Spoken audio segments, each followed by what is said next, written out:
కోరుతున్నాం సార్. ఈ యొక్క కార్యక్రమానికి మన రూరల్ గ్రామం కమిషన్ సభ్యులు శ్రీ విద్యాసాగర్ సార్ గారు మాట్లాడుతుందని కోరుతున్నాం సార్.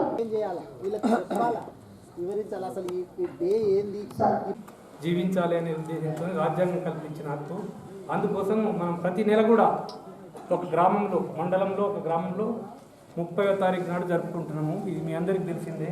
అంటే ఏదో ఒక మండలంలో ఉన్న 20 గ్రామాలలో తహసీల్దార్, ఎస్ఐ, వివిధ శాఖల అధికారులు అందరూ కూడా వెళ్ళి ఆ గ్రామంలో ఉన్న సావిడి దగ్గర, గ్రామ పంచాయతీ దగ్గర ఇలాంటి ఒక సమావేశం ఏర్పాటు చేసుకొని ఎవరైతే ఎస్సీ ఎస్టీ సంబంధించిన జనాభా వాళ్ళు ఏమైనా విచక్షణకు గురవుతున్నారా, వివక్షకు గురవుతున్నారా, లేదా ఎలాంటి ఏమైనా ఇబ్బందులు ఉన్నాయా, అంటరానితనం వల్ల ఏమైనా ఇబ్బంది పడుతున్నారా, అలాంటిది ఏమైనా ఉంటే అలాంటివి నిరోధించేటందుకు ఒక చట్టం ఉంది. ప్రివెన్షన్ ఆఫ్ అట్రాసిటీస్ యాక్ట్ అనేది ఒకటి ఉంది. ఆ చట్టం ద్వారా ఎవరైనా ఈ వివక్షకు పాల్పడ్డప్పుడు ఆ చట్టం ద్వారా వాళ్ళు శిక్షార్హులు అవుతారు. అలాంటిది ప్రజల్లో అవగాహన కల్పించేటందుకోసం ప్రతి నెల కూడా ఒక గ్రామ పంచాయతీని ఎన్నుకొని ఆ గ్రామ పంచాయతీలో సభ్యులకు కానీ ప్రజలకు కానీ ఆ అణగారిన వర్గాలకు కానీ చక్కగా వివరించడం జరుగుతుంది. అదేవిధంగా అధికారులు కూడా ఏమైనా వచ్చినాయి అనుకోండి వాళ్ళ నోటీసులు, ఆ వచ్చిన సమస్యలను ఎమ్మటే పరిష్కరించి ప్రజలందరూ కలిసిమెలిసి ఉండే విధంగా ఎలాంటి భేదాభిప్రాయాలు లేకుండా ఒక గ్రామం ఐక్యతతోని సమైక్యతతోని ఉంటూ మంచిగా చక్కగా కలిసిమెలిసి ఉంటూ అభివృద్ధి కోసం పాటుపడాలి. అదేవిధంగా ఒకరిపైన ఒకరు కూడా ఎవరు ద్వేషభావంతో ఉండకూడదు అనేది ముఖ్య ఉద్దేశము. ఆ అవేర్నెస్ క్రియేట్ చేస్తుంది. ఆ అవగాహన పెంచేటందుకే గ్రామంలో మన దగ్గర ప్రతి మండలంలో ఒక విలేజ్ ఎంచుకొని 30వ తారీఖు నిర్వహించడం జరుగుతుంది. ఇక్కడ నేను గడిచిన ఒక సంవత్సరంగా పనిచేస్తున్నాను. మీ అందరికీ తెలుసు, ఒక కరోనా సంబంధించిన 3 నెలలు తప్ప మిగతా ప్రతి నెలలో కూడా 30th ఏదో ఒక ఊర్లో మండలంలో ప్రతి తహసీల్దార్, ఎస్ఐ సంబంధిత అధికారుల ఆధ్వర్యంలో ప్రతి మండలంలో కూడా ఇలాంటి పౌర హక్కుల దినాలు జరుగుతున్నాయి. ఈ జరిపి ప్రజలకు అవగాహన కల్పి చట్టాల ద్వారా వాళ్ళ హక్కులు ఏ విధంగా ఉన్నాయి, వాళ్ళకి ఏమైనా అన్యాయం జరిగినప్పుడు ఏ విధంగా ఏ అధికారి పరిష్కరిస్తాడనేది తెలియజేస్తూ ఆ సమస్యలు తీరుస్తూ చక్కగా అధికారులు కృషి చేస్తున్నారు. అందులో భాగంగానే ఈరోజు మీ గ్రామంలో కామారెడ్డిగూడాన్ని ఎంచుకొని ఇక్కడ పెట్టమనేది మీ అదృష్టం. ఎందుకంటే ఇలాంటి సమావేశాలకు మండలాధికారులే వస్తుంటారు సహజంగా. కానీ ఈడ ఒకటేసారి మన స్టేట్ ఏదైతే అత్యున్నత కమిషన్, రాష్ట్ర స్థాయి కమిషన్ మొత్తం ఇక్కడికి వచ్చింది. దాంతోపాటు జిల్లా కలెక్టర్ గారు, స్థానిక శాసనసభ్యులు గారు అందరూ రావటం అనేది మనకు చాలా సంతోషకరమైన విషయం. ఈ సందర్భంగా మీకు కూడా ఏమైనా గతంలో కానీ ఇప్పుడు కానీ ఏమైనా సమస్యలు ఉంటే చెప్పొచ్చు, చెప్తే మేము నోట్ చేసుకుంటాము. మన మండలం నుంచి కూడా డిప్యూటీ తహసీల్దార్ గారు వచ్చారు, సబ్ ఇన్స్పెక్టర్ మన ఇన్స్పెక్టర్ గారు కూడా ఇక్కడే ఉన్నారు. ఏ సమస్య ఉన్నా కూడా నిర్మమాటంగా మీరు కూడా చెప్పొచ్చు. అదేవిధంగా ఈ చట్టం ఏ విధంగా మీకు ఉపయోగపడుతుంది అనేది కూడా వక్తలందరూ కూడా, చైర్మన్ గారు ఉన్నారు, మెంబర్స్ ఉన్నారు, అధికారులు ఉన్నారు, వాళ్ళందరూ కూడా తెలియజేస్తారు. సో ఈ అవకాశం ఇచ్చిన మీ అందరికీ కూడా పేరు పేరున ధన్యవాదాలు తెలియజేసుకుంటూ, మిత్రులారా, మనమంతా ఈరోజు ఈ నెల 30వ తారీఖు ఇక్కడ రావడానికి ప్రధాన కారణం, దేశానికి స్వతంత్రం వచ్చి 74 సంవత్సరాలు అవుతుంది. అక్కడ బోర్డు ఉంది, ఏమని? స్వేచ్ఛ, స్వాతంత్రం, సమానత్వం, సోదరభావం. సోదరభావం అంటే ఏంది? ఇక్కడ మనం అంత అన్నా తమ్ములుగా, అక్కా చెల్లెలుగా జీవించాలని. కామారెడ్డిగూడలో ఉన్నటువంటి, శంకర్పల్లిలో ఉన్నటువంటి, వికారాబాద్లో ఉన్నటువంటి, రంగారెడ్డి జిల్లాలో ఉన్నటువంటి, తెలంగాణలో ఉన్నటువంటి, భారతదేశంలో ఉన్నటువంటి మనం అందరూ పెట్టుండాలా? అన్నాతమ్ములుగా, అక్కా చెల్లెలుగా ఉండాలి. మరి 74 ఏళ్ళైతే స్వతంత్రం వచ్చి నిజంగా ఉంటున్నామా? ఆత్మ ఇక్కడ ఎద మీద చేసుకొని మాట్లాడాలి. స్టేట్ ఎస్సీ ఎస్టీ కమిషన్ అనేది మా తాత డాక్టర్ బాబాసాహెబ్ అంబేద్కర్ పుణ్యానం, ఈ రాష్ట్ర ముఖ్యమంత్రి మా కాక కల్వకుంట్ల చంద్రశేఖరరావు గారి నాయకత్వంలో ఎస్సీలకు ఎస్టీలకు నోరు లేని నా జాతికి 74 ఏళ్ళు అయింది. ఇంకా వాళ్ళకి స్వాతంత్రం రాలేదని, వాళ్ళకి స్వేచ్ఛ రాలేదని, వాళ్ళకి సమానత్వం రాలేదని 2018లో కమిషన్ వేయడం జరిగింది. ఎస్సీ ఎస్టీ జాతులకు 74 సంవత్సరాల తర్వాత కూడా సమానత్వం లేదని, వాళ్లకు అన్యాయం జరిగిన, అంచివేసిన, అంటరానితనం పేరుతోటి, కులవిక్షత పేరుతోటి, ఆడబిడ్డల పేరు, ఆ ఇంటి ఆడబిడ్డకు ఒక న్యాయం, నా ఇంటి ఆడబిడ్డకు ఒక న్యాయం, ఎస్సీ ఎస్టీ ఆడబిడ్డలకు జరుగుతున్న అన్యాయం మీద, జరుగుతున్నటువంటి అన్యాయాల మీద మేము ఉన్నామని చెప్పడం కోసం స్టేట్ ఎస్సీ ఎస్టీ కమిషన్ పనిచేస్తాము. మరి నిజంగా కామారెడ్డి గూడలో కానీ, ఈ పరిసర ప్రాంతాల్లో కానీ కులవైక్షత ఉందా? అందరం సమానంగా ఉంటున్నామా? అందరం సమానంగా లేమా? మనం ఒకసారి ఆత్మ పరిశీలన చేసుకోవాలి. డయస్ మీద కొద్దిసేపు మాట్లాడతాం, ఇక్కడ 1 అవర్ తర్వాత అందరం వెళ్ళిపోతాం. కానీ గ్రామీణ ప్రాంతాల్లో నిజంగా కూడా కులవైక్షత ఉందా లేదంటే 100కి 100 కులవైక్షత ఉంది. లేదని మనం పైకి చెప్తా ఉంటాం. ఈ డయాస్లో నుండి పెద్దల ముందు చెప్పుకోలేము కాబట్టి, చెప్పొద్దు కాబట్టి చెప్తా ఉంటాం. నిజంగా అట్లా ఉందా? బొడ్రాయి గార్డెన్లో ఇళ్ళ పరిస్థితి ఏంది? ఈ చుట్టుపక్కల ఇళ్ళలో పరిస్థితి ఏంది? ఎస్సీ ఎస్టీ జాతుల ఇళ్ళు ఎక్కడ ఉంటాయి? ఊరికి ఆగ్నేయ మూలలు ఉంటాయి. అంటరాని ధనం. ఈ రోజు కూడా చూద్దాం, కామారెడ్డి విలేజ్ పోదాం, హెడ్క్వార్టర్లో ఇక్కడ ఉన్నటువంటి పరిసర ప్రాంతాల్లో చుట్టుపక్కల విరపోతే నా ఎస్సీల ఎస్టీ యొక్క ఇళ్లలో మురికి కంపు కొడుతూ ఉంటుంది, మోరిల వాసన. నా పిల్లలు ఎట్లా చదువుకుంటాం? 74 ఏళ్ళ స్వతంత్ర భారతదేశంలో సోషల్ వెల్ఫేర్ హాస్టళ్ల పుణ్యమా అని చెప్పి ఇక్కడ ఉన్నటువంటి ఎస్సీ ఎస్టీల కింద మేమందరం సోషల్ వెల్ఫేర్ హాస్టళ్ల పుణ్యమా అని చెప్పి అంబేద్కర్ గారి యొక్క ఆశయ సాధన కోసం, ఆయన యొక్క అలుజాల్లో నడవడం కోసం ఆయన పెట్టిన అక్షర భిక్షగానే ఇక్కడ మేము తెల్ల చొక్కా వేసుకుంటున్నాం. మరి ఆయన ఒక్కడున్నాడు భారతదేశంలో, ఒక్కడు పనిచేస్తే ఇంతమంది ఈరోజు ఇక్కడ ఉన్నాం. భారత రాజ్యాంగ నిర్మాత ఆయన అడుగుజాడలో మనం నడవాల్సిన అవసరం ఉందా లేదా? నడవాలన్నా వద్దా? నడుస్తున్నామా అనేది మనం ఆత్మపరిశీలన చేసుకోవాలి. డాక్టర్ బాబాసాహెబ్ అంబేద్కర్ గారు ఆ రోజు ఒక్కడు భారతదేశానికి ప్రపంచంలోనే అత్యున్నతమైనటువంటి భారత రాజ్యాంగాన్ని మనకి ఇచ్చిండు. అందులో ఏమిచ్చిండు? ఓటు హక్కు కల్పించిండు. ఆ రోజు ఓటు హక్కు లేదు ఎస్సీలకు. ఈ బొడ్రాయి గాడినోళ్ళకి 2-3 ఇళ్ళకే 4-5 ఇళ్ళకే ఓటు హక్కు ఉండే. మరి ఎస్సీలకు ఎస్టీలకు ఓట్లు హక్కు ఉండే అంటే లేకుండే.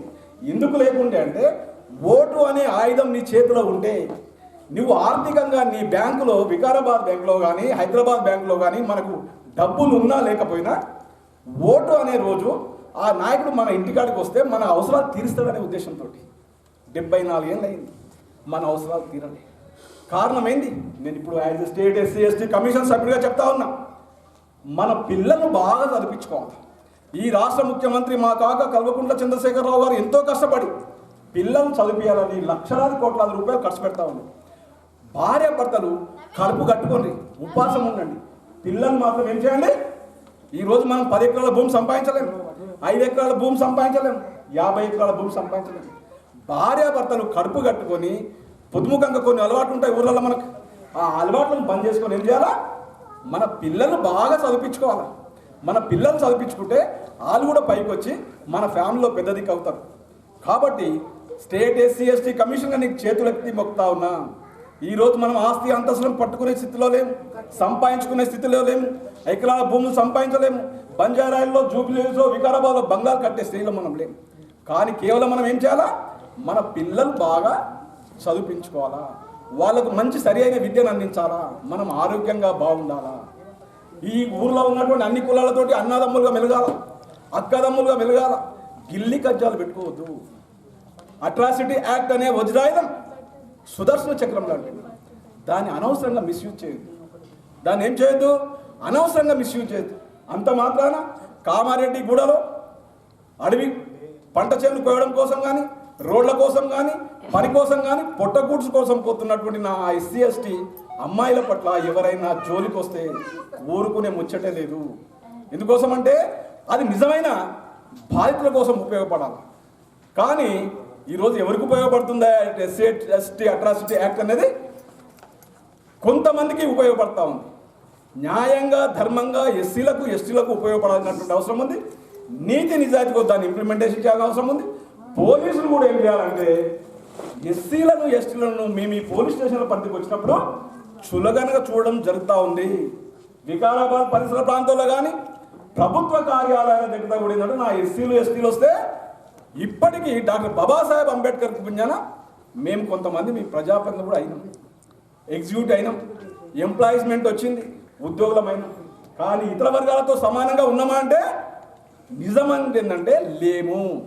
ఎక్కడనో ఒక దగ్గర మన మనసులో, మన బాడీ లాంగ్వేజ్, మన మెంటల్ కండిషన్లోనే వివక్షత ఉంది. 74 ఏళ్ళు అయింది, ఇంకెంతకాలం ఉందాం? అవసరం లేదు. మనం తెగితే జనం తెగుతారు. భారత రాజ్యాంగంలో అందరికీ సమానమే, ఎవరు ఎక్కువ కాదు, ఎవరు తక్కువ కాదు. కాబట్టి మనం అందరం కలిసి జీవించాల్సిన అవసరం ఉంది, కలిసి ఉండాల్సిన అవసరం. కలిసి ఉంటేనే మనం అందరం లా అండ్ ఆర్డర్కు మనం అందరం సహకరించాలి, పోలీస్ వ్యవస్థకు సహకరించాలి. పోలీసులు కూడా ఏంటంటే ముఖ్యంగా ఎస్సీలకు సహకరించాలని కోరుతూ జై హింద్, జై భీమ్. అందరూ చెప్పినట్టు కామారెడ్డిగూడలో 30th ఎవ్రీ మంత్ అంటే అన్ని నెలకి ఒక ఊరికి ఈ సివిల్ రైట్స్ డే జరుగుతుంది. ఈసారి ఈ నెలలో వికారాబాద్ మండలంలో కామారెడ్డిగూడలో జరుగుతుంది. సో ఇప్పుడు నేను మాట్లాడితే అడిగాను ఇప్పుడు విజయలక్ష్మికి డిస్ట్రిక్ట్ లెవెల్ ఆఫీసర్కి అడిగితే మరి ఈ రోజు తర్వాత ఇంకా నెక్స్ట్ ఎప్పుడు జరుగుతుంది అంటే సంవత్సరం పైన పడుతుంది. మరి నెక్స్ట్ ఈ ఊరిలోనే ఈ టర్న్ రావాలి అంటే సో ఈ ఒక రోజుకి మనం మంచిగా వాడుకోవాలి, దానికి యూజ్ చేయాలి అని ఒక విషయం. కానీ దీనికి కంటిన్యూ చేయడానికి ఈరోజు మనం విని రకరకాల విషయాలు విన్నారు. ఎడ్యుకేషన్ గురించి విన్నారు, స్కీమ్స్ గురించి విన్నారు, భూముల గురించి విన్నారు, ఇంకా ఇప్పుడు ఎమ్మెల్యే గారు చైర్పర్సన్ గారు కూడా చెప్తారు. అవి అన్నీ విని దానికి కూడా ముందుకి తీసుకుపోవాలి అంటే నా రిక్వెస్ట్ ఏంటి అంటే సర్పంచ్ గారు స్పెషల్లీ మీకు ఒక బాధ్యత ఉంటుంది. మీకు గ్రామ పంచాయత్ ఆఫీస్ ఉంది, దానికి ఒక నోటీస్ బోర్డు పెట్టి ఎప్పుడైనా ఈ స్కీమ్స్ గురించి ఇప్పుడు మీరు ఎలక్ట్రిఫికేషన్ గురించి చెప్పారు. ఈరోజు మన కలెక్టరేట్లో కూడా మాట్లాడేటప్పుడు చెప్పడం జరిగింది. సో నేను కూడా ఒక మీటింగ్ తీసుకొని దీనికి అవగాహన గురించి అన్ని గ్రామాలు ఈ కామారెడ్డి కూడా కాకుండా కూడా అన్ని గ్రామాల గురించి కూడా ఒకసారి ఎస్సీ గారితో ఎస్సీ ట్రాన్స్కోతో మాట్లాడి through press, through TV, through media కూడా ఇన్ఫర్మేషన్ ఇస్తాను. అట్లానే అన్ని ఊరికి కూడా పంపిస్తాను. కానీ ఊరికి సర్పంచ్ అని మీరు ఒకసారి నోటీస్ బోర్డ్ అని ఒకటి మొదలుపెట్టి దాంట్లో కొంత అవగాహన గురించి ఏమైనా చిన్న ఫ్లయర్ కానీ ఏమైనా రాసి కూడా ఏమైనా ఇన్ఫర్మేషన్ ఉంటే పెడితే కొంత అవగాహన పెరుగుతుంది. ఎందుకంటే ఇటువంటి సివిల్ రైట్స్ డే మళ్ళీ ఒక సంవత్సరం కానీ ఇంకా ఆఫ్టర్ 30 days ఊరికి 30 జీపీలు ఉంటాయి. సో 30 నెలల తర్వాత ఇక్కడ టర్న్ వస్తుంది. సో ఆ రోజు కోసం మనం ఆగడం అని అవసరం లేదు. సో అదే ఒకటి మీరు ఆఫీస్ ఆఫ్ ద గ్రామ పంచాయతీకి మంచిగా దానికి వాడితే ఇది ఊరికి బాగా ఉంటాయి. ఇంకా ఒకటి మహిళలు ఉన్నారు.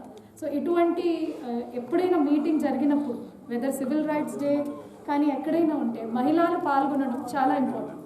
అన్ని ఇంట్లో నుంచి మనకి తెలిస్తే మహిళలకి మీకు విషయాలు తెలిస్తే ఇప్పుడు ఎలక్ట్రిసిటీ గురించి మీకు తెలిస్తే ఇంకా ఊరికి ఒక జనరల్గా అందరికీ తెలియకుండా మీ అందరికీ కూడా తెలిస్తే మీరు ఓనర్షిప్ తీసుకుంటే చాలా మంచిగా ఉంటాయి. ఊరిలో ఎస్హెచ్జి మహిళలు ఉంటాయి, విఓ లీడర్లు కూడా ఉంటాయి.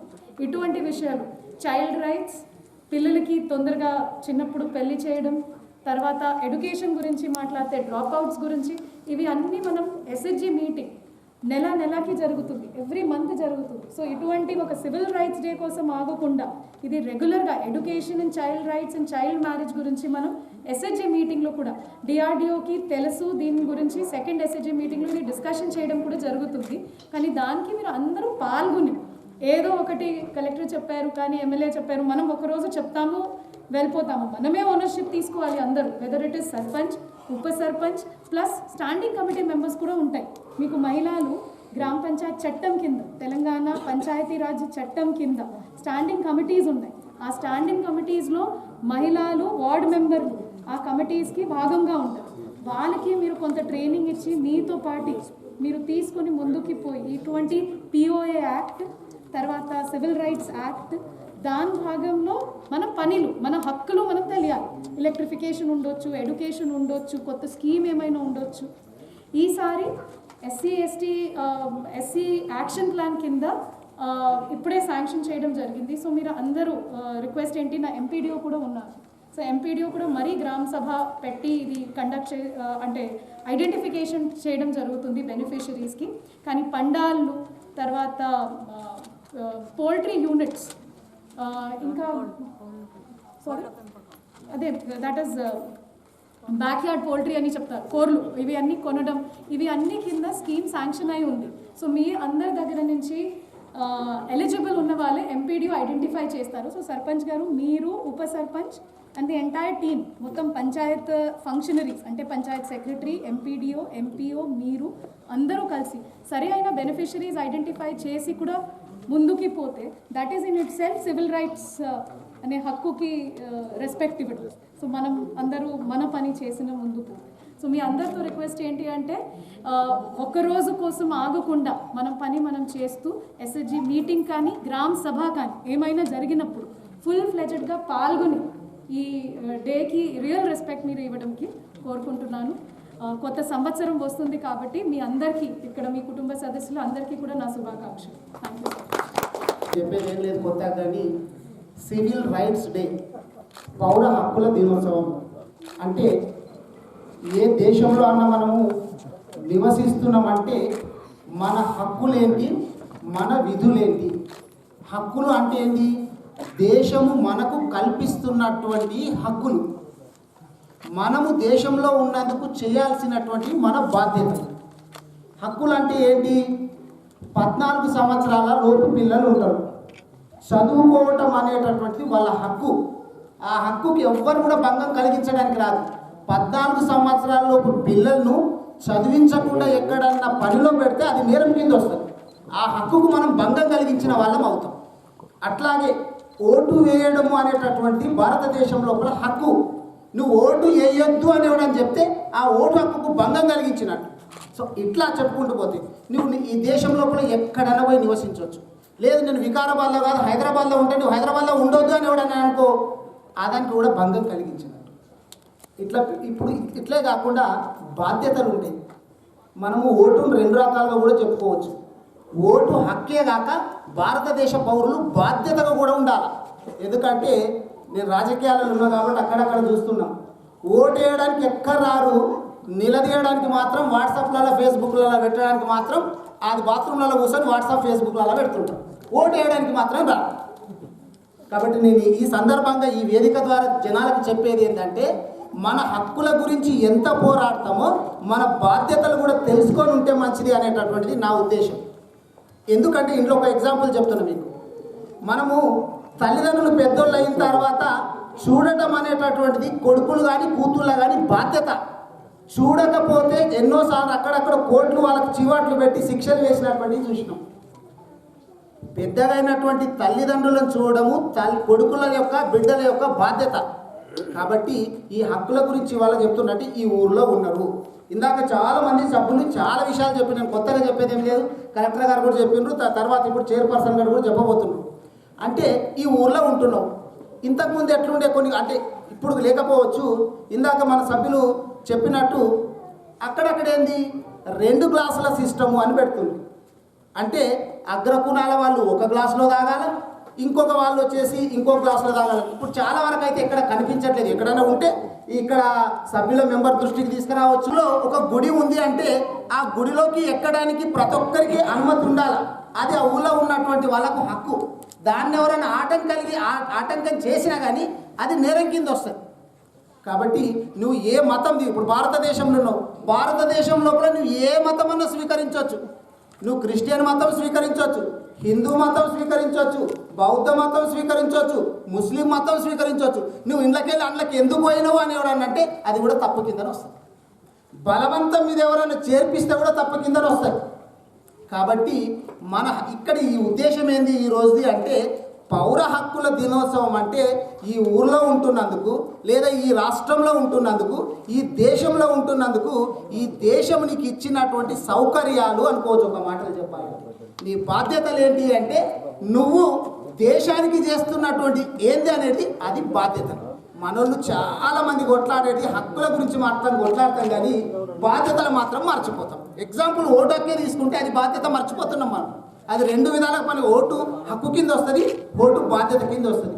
మనము చాలా సందర్భాల్లో చూస్తుంటాం. హైదరాబాద్లో ఓటింగ్ పర్సెంటేజ్ ఎంత అయిందా అంటే కొన్నిట్లలో మొన్న చూస్తుందా అంటే 2%, 3%. సిగ్గుచేటు 2%, 3% అంటే 100 మంది ఉన్నారంటే 2-3 పోయి ఓటేసిండ్రు అన్నట్టు. వాట్సాప్ ఫేస్బుక్లలో ఏం పెడతారు తెలుసా, ఈ ఎమ్మెల్యే ఏం చేసిండ్రు, ఈ ముఖ్యమంత్రి గారు ఏం చేసిండ్రు, ఈ ఎంపీ, ఇవి చెప్పడానికి వస్తుంది. మరి ఓటు వేయడానికి బాధ్యత తీసుకోవాలి కదా. కాబట్టి మనం ఇంతకుముందు ఇప్పుడు ఉంటున్నా లేదా కానీ నేను చిన్నగా ఉన్నప్పుడు బుక్కుల మీద ఉండేది, అంటరానితనము ఒక నేరము, అంటరానితనము అమానుషము. అంటే అందరూ సమానత్వము అనేటటువంటిది కలిగించాలనేటటువంటిది ఉద్దేశం. కాబట్టి ఇక్కడ ఉన్నటువంటి వాళ్ళందరూ కూడా ఏంటంటే, ఎక్కడన్నా ఇటువంటి సంఘటనలు జరిగితే అవి గౌరవ సభ్యుల దృష్టికి, కమిషన్ దృష్టికి, అధికారుల దృష్టికి తీసుకురావాలి. ఇప్పుడు ఏదైనా ఎగ్జాంపుల్ ఉంది, ఇప్పుడు గవర్నమెంట్ ఒక స్కీమ్ ఇస్తుంది. ఇందాక చెప్పారు 100 యూనిట్ల లోపు ఎలక్ట్రిసిటీ కాల్చుకున్నటువంటి వాళ్ళకు ఫ్రీ అని. ఇది చాలా మందికి కూడా తెలియదు నిజంగా చెప్పాలంటే. ఇది ఒక్కటే కాదు, ఇంకేదైనా ఉంది. ఎస్సీ ఎస్టీలు ఇంకేదో ఒక స్కీమ్కు ఎలిజిబిలిటీ అర్హత ఉంటుంది. అది అర్హత ఉండి నువ్వు దాన్ని అడగటానికి హక్కు ఉంటుంది నీకు. కాబట్టి అవి చాలామందికి తెలియదు కాబట్టి తెలిపించేటటువంటి అంటే అవేర్నెస్ అవగాహన కల్పించేటటువంటి బాధ్యత అధికారులు తీసుకోవాలి. దాన్ని మనం సద్వినియోగం చేసుకోవాలి. ఆ క్రైటీరియా ఎవరికైతే వర్తిస్తుందో ఆ అర్హతలు ఎవరైతే ఉన్నాయో దాన్ని వర్తింపజేసుకోవాలి. ఎందుకంటే ఇదంతా పోవాలంటే బాబాసాహెబ్ అంబేద్కర్ గారు చెప్పినట్టు గన్ను కంటే కూడా పవర్ఫుల్ అయినది పెన్ను. గన్ను కంటే పవర్ఫుల్ ఇది ఎంతమంది పోలీసులు ఉండొచ్చు, డిఎస్పీ గారు ఉండొచ్చు, కానీ దానికంటే పవర్ఫుల్ కలెక్టర్ గారు. Pen powerful.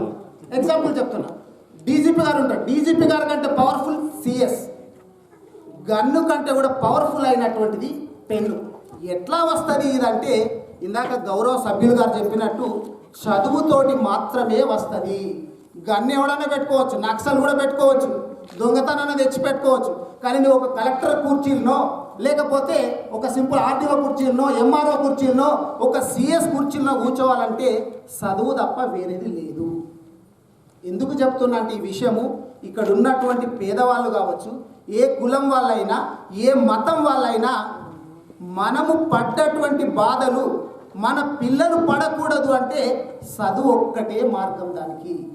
ఇది గుర్తించినటువంటి మన గౌరవ ముఖ్యమంత్రి గారు రెసిడెన్షియల్ స్కూళ్ళు పెట్టిన తర్వాత ఎంత బాగా అయింది మీ అందరికీ బాగా తెలుసు. మా దగ్గర అయితే రెసిడెన్షియల్ స్కూల్లో ప్రవేశాలు స్టార్ట్ అయినాయి అంటే చాలు వరదలా వస్తున్నారు రికమెండేషన్లు, మాకు ఇప్పించు అని. ఇంతకుముందేమో ఎక్కడన్నా మంచి సీట్లు దొరకకపోతే మంచి మంచి కాలేజీలలో సీట్లు దొరకకపోతే గవర్నమెంట్లో పోయి జాయిన్ అయ్యారు. ఇప్పుడు గవర్నమెంట్ లోపల సీట్లు దొరకకపోతే వచ్చి ప్రైవేట్లో జాయిన్ అవుతారు. ఉల్టా అయింది పరిస్థితి. నారాయణ చైతన్య వాళ్ళు కూడా అది క్యాన్సిల్ చేసుకొని ఇంట్లోకి వస్తున్నటువంటి వాళ్ళు నేను కళ్ళారా నేను కూడా చూసిన. దీని ద్వారా నేను చెప్పదలుచుకున్నది ఏంటంటే ఏ కులం వాళ్ళైనా ఏ మతం వాళ్ళైనా వాళ్ళకి ఇప్పుడు బీపీఎల్ ఉంటుంది, బిలో పావర్టీ లైన్. ఏ కులం వాళ్ళకైనా రేషన్ ఇస్తారు. హక్కులు అంటే ఏంటి అంటే ఉదాహరణకు మీకు అర్థమయ్యే భాషలో చెప్తున్నా నేను. ఈ కామారెడ్డిగూడలో ఉంటారు, బిలో పావర్టీ లైన్ అంటే తెల్ల రేషన్ కార్డు ఉన్నటువంటి వాళ్ళందరికీ కూడా రేషన్ ఇస్తారు. అది మీ హక్కు. కాబట్టి ఈ హక్కులు మీకు తెలవాలనేటటువంటి ఉద్దేశంతో కామారెడ్డిగూడ లోపల ఈరోజు ఈ ప్రోగ్రాం పెట్టడం జరిగింది. కాబట్టి దీని ద్వారా మీరు తెలుసుకొని మిగిలిన వాళ్ళకు కూడా చెప్పాలా మన దేశంలో ఉన్నటువంటి పౌరుల యొక్క హక్కులేంటి విధులేంటి అనేది తెలియజెప్పాలని చెప్పి మీ అందరికీ తెలియజేసుకుంటూ ఈ అవకాశం ఇచ్చినందుకు మీ అందరికీ ధన్యవాదాలు తెలియజేస్తూ సెలవు ఇస్తున్నాను. గ్రామ సర్పంచ్ గారు ఈ కార్యక్రమంలో నాతో పాటు పాల్గొన్నవారు జిల్లా కలెక్టర్ గారు, స్థానిక శాసనసభ్యులు, గౌరవ కమిషన్ సభ్యులు, అడిషనల్ కలెక్టర్ గారు, డిఎస్పీ గారు, మీడియా మిత్రులకు అందరికీ, పత్రికా ప్రతినిధులకు అందరికీ, గ్రామ పెద్దలందరికీ కూడా పేరు పేరు నమస్కారం తెలియజేస్తాను. అందరు మాట్లాడింది విషయం ఏంటంటే నేను చెప్పాల్సింది ఏం లేదు. నేనేం చెప్పాలనుకున్నానో ఒక్కొక్కరు అందరూ 10 మంది మాట్లాడితే 10 పాయింట్లు మాట్లాడేసి నేనేం చెప్పదలుచుకున్నానంటే ఈరోజు ఎస్సీ/ఎస్టీ కమిషన్ ఈ గ్రామానికి కామారెడ్డిగూడ గ్రామానికి వచ్చింది. ఈ గ్రామానికి సివిల్ రైట్స్ డే జరుగుతున్నప్పుడు సివిల్ రైట్స్ డే అనేది దాని డెఫినేషన్ అంతా కూడా మన వాళ్ళు చెప్పింది. ఈ సివిల్ రైట్స్ డే వచ్చేటప్పుడు అసలు వీటికి సంబంధించినటువంటి డిపార్ట్మెంట్స్ రావాలి. ముఖ్యంగా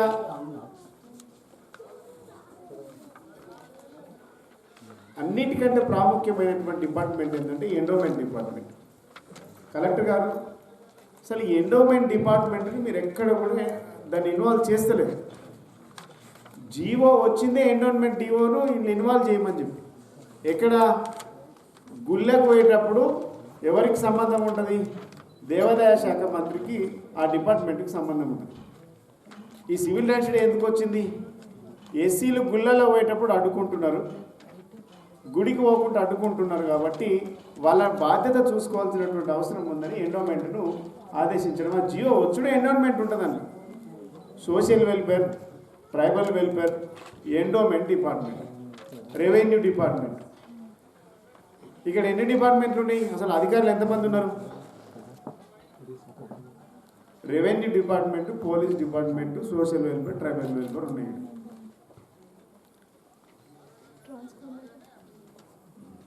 ఇక్కడ ఉండాల్సిన వాళ్ళు ఎవరంటే పోలీస్ డిపార్ట్మెంట్ ఉండాలి, ఎండోమెంట్ డిపార్ట్మెంట్ ఉండాలి, సోషల్ వెల్ఫేర్తో పాటు రెవెన్యూ ఉండాలి, ఎంఈఓ ఉండాలి, ఎడ్యుకేషనల్ ఉండాలి. అదేవిధంగా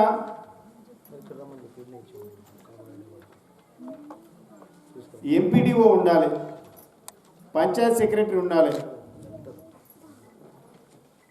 మండల్ లెవెల్ పంచాయత్ ఆఫీసర్ ఉండాలి, ట్రాన్స్కో ఆఫీసర్ ఉండాలి, ఎనిమల్ హస్బెండరీ ఉండాలి, అగ్రికల్చర్ డిపార్ట్మెంట్ ఉండాలి, వాటర్ వర్క్స్ డిపార్ట్మెంట్ ఉండాలి, ఆర్డబ్ల్యూఎస్. అదేవిధంగా ఇట్లా ప్రైమరీ హెల్త్ ఉండాలి, ఎలక్ట్రిసిటీ, ఇట్లా దీనికి సంబంధించినటువంటి డిపార్ట్మెంట్ ఒక 18 మంది అధికారులు ఈ మండలానికి సంబంధించిన వాళ్ళు ఉండాలి. మనం ఇంత సీరియస్గా తెలంగాణ కమిషన్ దేశంలో ఎవ్వరు లేని విధంగా మనం ఇలా దేశంలో మనమే చేస్తున్నాం. సివిల్ రైట్స్ చాలా అద్భుతంగా మనం ఏంది చేస్తున్నాం, కొట్లాడి తెచ్చుకున్నాం తెలంగాణ. ఉత్తర రాలే తెలంగాణ, కొట్లాడి తెచ్చుకున్న తెలంగాణలో వీళ్ళు ఎస్సీలు, వీళ్ళు ట్రైబ్ ఎస్టీలు, వీళ్ళు ముదిరాజులు, వీళ్ళు గౌడ్లు, ఈ భావన లేకుండా అందరం సమానంగా ఉండాలనేటువంటి భావన ముఖ్యమంత్రి గారు. చట్టం చెప్తుంది, చట్టానికి అనుకున్న ముఖ్యమంత్రి చెప్తుండు మనం అందరం మంచిగా ఉండాలి, ఈ విలేజ్ డెవలప్మెంట్ కావాలని ప్రభుత్వం కోరుకుంటుంది. కమిషన్ ఏం కోరుకుంటుంది, విలేజ్ డెవలప్మెంట్తో పాటు అందరం సమానంగా ఉండాలి, హక్కులు సమానంగా ఉండాలి, రాజ్యాంగానికి లోబడి హక్కులు సమానంగా చూడబడాలి అని మనం కోరుకుంటున్నాం. కాబట్టి కలెక్టర్ గారు ఇది నోట్ చేసుకొని immediately every 30th civil rights డేలా వీళ్ళందరూ ఉండేటట్లు చూడండి. ఇదేదో నామమాత్రంగా చేస్తే ముఖ్యమంత్రి గారు ఏదైతే డెవలప్మెంట్ కోరుకుంటున్నాడో ఈ సివిల్ రైట్స్ డేలో ఈ విలేజ్లో నేను అనుకుంటున్న గతంలో ఉన్నటువంటి భావన ఇప్పుడు లేదు, క్రమక్రమంగా కొంచెం తగ్గుతుంది. గ్రామీణాల్లో కూడా అవేర్నెస్ పెరిగింది. ఇంకా అక్కడక్కడ కొంత చదువుకోక ఇల్లిటరసీ ఉండడం వల్ల ఇంకా కొంతమందికి ఇంకా వెనకటి మోడల్గానే ఉన్నారు. వాడు వస్తే దూరం కూర్చోవాలి, వీడు వస్తే మెట్ల దగ్గర కూర్చోవాలి, వాడు వస్తే ఇంకా పక్కనే ఉండాలనేటువంటి భావన ఆ వెనకటి పెద్ద మనుషులలో ఉంది. కానీ చదువుకున్న వాడికి అది లేకుండా పోతుంది. క్రమక్రమంగా మారుతుంది వ్యవస్థ. మారుతున్నటువంటి తరుణంలో అధికారులు ఎవరైతే అవేర్నెస్ చేస్తారో, ఇలా మనం గతంలో గ్రామ జ్యోతి కార్యక్రమం తీసుకున్నాం, 30 రోజుల గ్రామ డెవలప్మెంట్ శాఖ ప్రోగ్రాం తీసుకున్నాం.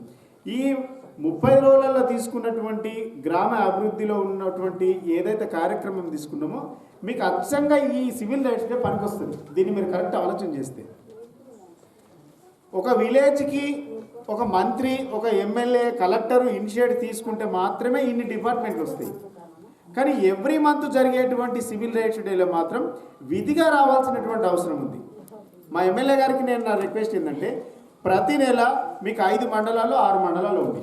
6 మండలాలలో మీరు ఖచ్చితంగా 6 మండలాలు చేయాల్సిందే. 6 మండలాలలో కనుక మీరు దీన్ని యూటిలైజ్ చేసుకుంటే మీ నియోజకవర్గం చాలా అద్భుతంగా డెవలప్ అవుతుంది.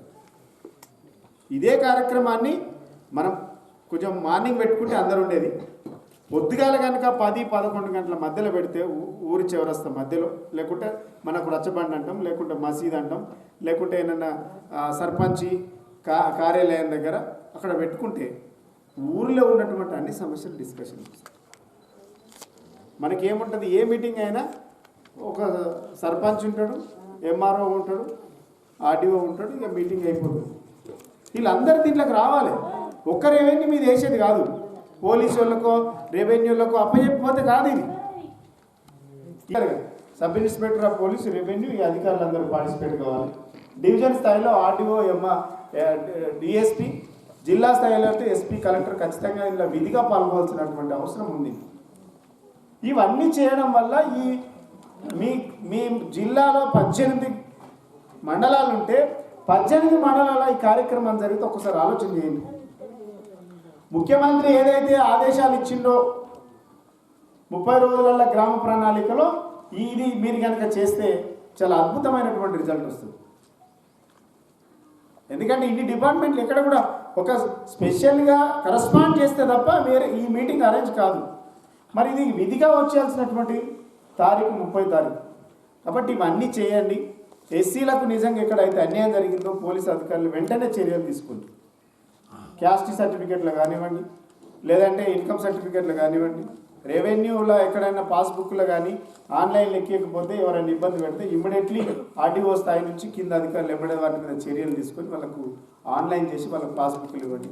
ఎవరైనా ఎస్సీ కార్పొరేషన్ కింద ట్రైబల్ సోషల్ వెల్ఫేర్ లేకుంటే ట్రైబల్ వెల్ఫేర్ కింద ఎవరైనా లోన్ తీసుకొని పెండింగ్లో ఉంటే అవి క్లియర్ చేయండి. ఎన్ఎల్ఎస్ బెటర్ కింద ఎవరైనా లోన్ తీసుకుంటే అవి క్లియర్ చేయండి. అగ్రికల్చర్ కింద ఎవరైనా ఇందాక మేము చూసినది చాలా బాగుంది. ఇది ఒక్క వితంతువులకి కాదు, ఎవరైతే ఎకనామికల్గా ఎవరైతే సొంతంగా చేసుకోవాలని అనుకుంటున్నారో చదువులు మధ్యలో ఆపినలు కానివ్వండి, నిరుద్యోగులు కానివ్వండి, ఇవన్నీ ప్రభుత్వం ఇస్తున్నటువంటి అప్ టు 5 lakhs వరకు ఇవన్నీ లోన్లు చేసుకోవడానికి ఒక మంచి అవకాశం. ప్రజల వద్దకు పాలన అంటే అధికారులందరూ ఇక్కడ కూర్చుండుకుంటే ప్రజల వద్దకు పాలన అయిపోతుంది. ఇది వ్యవస్థ మారిపోయింది కదా. ఇలా మేము ఈ కార్యక్రమాన్ని ఎందుకు ఎంచుకున్నాం? మేము కూడా హైదరాబాద్ నుండి మా డిజైన్ చేయొచ్చు.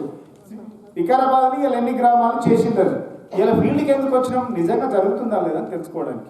ఒక ఎమ్మెల్యే ఫీల్డ్కి ఎందుకు వస్తున్నాం? జరుగుతుందా లేదని. ఒక కలెక్టర్ ఫీల్డ్కి ఎందుకు వస్తున్నాం? ఈ కింద అధికారులు పనిచేస్తున్నారా లేదా?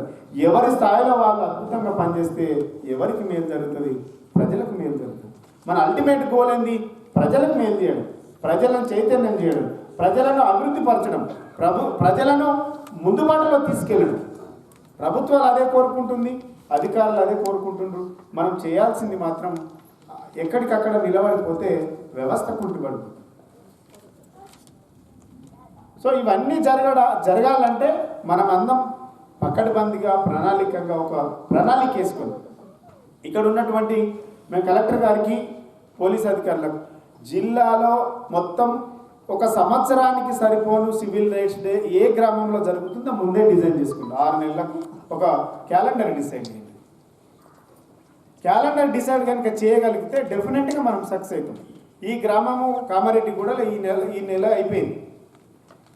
ఎన్నో నెలకు మళ్ళీ ఈ ఊరికి వస్తామో డిజైన్ చేసుకుంటే దానికి సంబంధించి ఎంపీటీసీ, సర్పంచ్, వార్డు సభ్యులు, జెడ్పీటీసీ, ఎంపీపీ ఇవన్నీ ఉంటే ఈ గ్రామంలో ఏం కావాలో వాళ్ళు అడుగుతారు. ఇది కేవలం సివిల్ రైట్స్ డే ఎస్సీ ఎస్టీల కోసం పెట్టినటువంటి కార్యక్రమం. కానీ ఈ గ్రామ అభివృద్ధి చర్చించమంటున్నా నేను. హక్కు మాట్లాడుకునేడు హక్కు. నీ హక్కును ఒకసారి గుర్తు చేసుకోండి. నీ బాధ్యతను ఒకసారి ఎమ్మెల్యే గారు చెప్పింది. నీ హక్కు నీ బాధ్యత రెండు గుర్తుంచుకోవాలి. ఆ రెండు గుర్తు లేకపోతే చాలా ప్రమాదంలో పడతాం. హక్కు ఉండాలి, బాధ్యత ఉండాలి. ఇలా నేను నిన్ను దండించే హక్కు ఉందని చెప్తున్నా, కానీ నాకు బాధ్యత ఉంది కాబట్టి ఇంత దూరం వచ్చిన. ఇవి రెండు ఉన్నాయి. నీకు అడిగే హక్కు ఉంది, కానీ చేసే బాధ్యత కూడా ఉంది. సో అధికారులకు అధికారం ఉంది, బాధ్యత ఉంది. ఎమ్మెల్యేకు అధికారం ఉంది, బాధ్యత ఉంది. ప్రతి ఒక్కరికి అధికారంతో పాటు బాధ్యతలు ఉన్నాయి. అవిటిని మనం ఎవరి బాధ్యతలు మనం గుర్తు చేసుకోవాలి. ఎవరి అధికారాలను ఎట్లయితే మనము చెలాయిస్తూ ఉన్నామో ఎవరి బాధ్యతలు కూడా వాళ్ళు గుర్తు చేసుకుంటే ఈ సమాజం నవ సమాజంగా రూపుదిద్దుకునేటువంటి అవకాశం ఉంటుంది. సమాజంగా రూపుదిద్దేటువంటి అవకాశం ఉంటుంది. అంబేద్కర్ గారు ఇచ్చినటువంటి హక్కు ఇది. అంబేద్కర్ గారు ఒక్కరికి కాదు, ఇక కొంతమంది పనికిమాలను అందరూ కలిసి అంబేద్కర్ ఎస్సీ లేకుంటే ఎస్సీలలోకి చేసిండ్రు, అందులో మాలా మాది అని ఒకటి వేసిండ్రు. ఇలా ఈయన సర్పంచ్ ఎట్లా ఉండాలని చెప్పింది అంబేద్కర్. అంబేద్కర్ ఏం చెప్పిండు? ఈయన సర్పంచ్ ఎట్లుండాలని చెప్పింది అంబేద్కర్. కలెక్టర్ గారు ఎట్లుండాలని చెప్పింది కూడా అంబేద్కర్. సర్పంచ్ నుంచి కలెక్టర్, ఎమ్మెల్యే ఎట్లుండాలని చెప్పింది కూడా అంబేద్కర్. ఈ దేశానికి ముఖ్యమంత్రి, ఈ దేశానికి ప్రధానమంత్రి, రాష్ట్రపతి, ముఖ్యమంత్రి ఎట్లా ఉండాలని చెప్పింది అంబేద్కర్. మరి అంబేద్కర్ ఎస్సీ ఎస్టీల కోట్ల ఎట్లయితాడు? అంబేద్కర్ అందరి వాడు, కొందరు వాడు కాదు. ఇది తెలియని రోజులు మనమంతా కూడా కన్ఫ్యూజన్లో ఉన్నట్లు. అంబేద్కర్ ఎప్పుడైతే అంబేద్కర్ జీవిత చరిత్ర, అంబేద్కర్ గారు రాసినటువంటి భారత రాజ్యాంగాన్ని కనుక పూర్తిగా మనం మెదడుకి ఎక్కించుకుంటే అంబేద్కర్ కొందరు వాడా అందరి వాడా అని తెలుస్తుంది. ఫస్ట్ అంబేద్కర్ జీవిత చరిత్ర, అంబేద్కర్ రాసినటువంటి రాజ్యాంగాన్ని విపులంగా చదవగలిగితే, అర్థం చేసుకోగలిగితే ఈ గ్రామం ఈ మండలం, ఈ నియోజకవర్గం, ఈ జిల్లా, ఈ దేశం, ఈ రాష్ట్రం కూడా ముందుకెళ్ళేటువంటి అవకాశం ఉంది. కాబట్టి కమిషన్ ఎట్లుండాలని చెప్పింది కూడా అంబేద్కర్ గారు. కమిషన్ ఎందుకు ఏర్పాటు చేసింది? ఎస్సీ ఎస్టీలు ఒక కోర్టుకు పోయి కేసు కొట్లాడాలంటే అడ్వకేట్కి ఫీజు కట్టాలి. అడ్వకేటర్ దగ్గర ఫీజు కట్టేటువంటి ఆర్థిక స్తోమత ఎస్సీలకు ఎస్టీలకు లేదు. కాబట్టి ఈ ఎస్సీ ఎస్టీలకు తక్షణ న్యాయం జరగాలంటే కోర్టుకు ఉండేటువంటి అధికారాలతో పాటు ఈ కమిషన్కు ఉండాలని జాతీయ స్థాయిలో కమిషను, రాష్ట్ర స్థాయిలో కమిషన్ ఏర్పాటు చేయమని బాబాసాహెబ్ అంబేద్కర్ రాజ్యాంగంలో రాసింది. దాని ప్రకారం కమిషన్ ఏర్పడింది.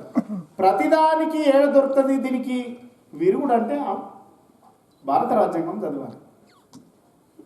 ఈ రాష్ట్రం ఎట్లా విడిపోవాలని చెప్పింది ఎవరికైనా అంబేద్కర్ గారే. మన నీకు మొత్తం A+B² ఏంటంటే నీకు భారత రాజ్యాంగమే. అన్నిటికీ జిందా తిలిస్మతి ఏంటంటే భారత రాజ్యాంగమే. భారత రాజ్యాంగమే చదవాలి. ప్రశ్న అనలే ఉంటుంది, సమాధానం అనలే ఉంటుంది. చాలా బాగా రాసిందండి. చదవాలి. మనం చదువుకున్నటువంటి యువకులంతా పాకిస్తాన్ నుంచి మనం ఎట్లా విడిపోవాలని చెప్పింది కూడా అంబేద్కర్ గారు రాజ్యాంగంలోనే ఉంది.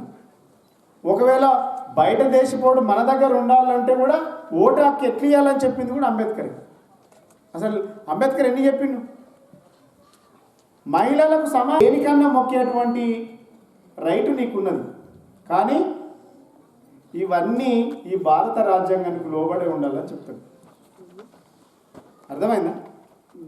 నువ్వు చర్చికి పో, మసీదుకి పో, నువ్వు హనుమాన్కు మొక్కు, వెంకటేశ్వరకు మొక్కు.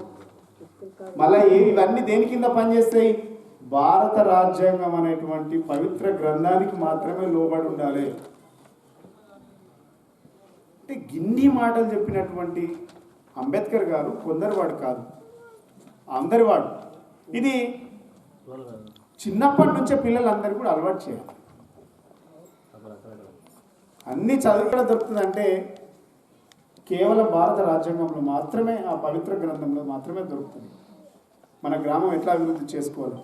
మనం అంతెందుకు ఆర్టికల్ 3 ద్వారా అంబేద్కర్ ఇచ్చినటువంటి స్ఫూర్తి ద్వారానే తెలంగాణ తెచ్చుకున్నాం. లేకుంటే లేదు. అది మళ్ళా రాష్ట్రాలు విడిపోవాలని చెప్పింది అంబేద్కరే. ఎట్లా విడిపోవాలంటే దీనికి సూత్రం ఇది ఉందని చెప్పిండు. అంటే ఇన్ని అవకాశాలు ఉన్నాయి. మనం దాన్ని వదిలేసి మనం శ్రీ చైతన్య చదువుకో, నారాయణ చదువుకో, ఎన్ల చదివితేంది? ఒరిజినల్ ధమాకు ఉండాలి కదా. మరి చదువుతుండా? పిల్లలకి ఏం చెప్తుండు? వాడు బట్టి 5 చెప్తుండు.